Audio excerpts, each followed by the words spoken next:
4 jovens foram abordados por um menor que estava armado com essa pistola 635. O menor, que tem 16 anos, estava com outra pessoa e ameaçou as vítimas levando 2 bicicletas e 3 celulares.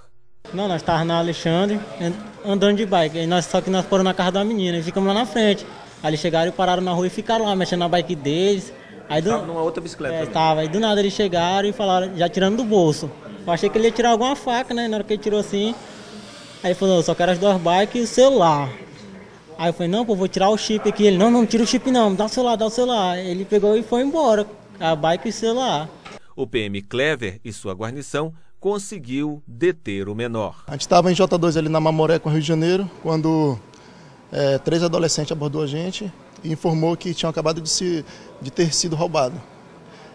Em acompanhamento, entrou na viatura, fizemos um acompanhamento e conseguimos localizar os 2 meliantes na bicicleta. Quando demos voz de parada, eles empreenderam fuga, um foi para um lado, outro foi para o outro, conseguimos pegar esse que estava armado e jogou a arma, jogou no terreno baldio e a gente conseguiu ainda procurar lá, com maior dificuldade encontrar uma arma.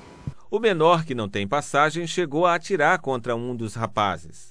Na arma encontrada com ele foram encontrados 5 munições. A polícia acha que a pistola estava municiada, porque, de acordo com os menores, ele atirou 3 vezes contra as vítimas. O tenente fala do poder de fogo de uma arma calibre 22, a mesma arma encontrada com o menor.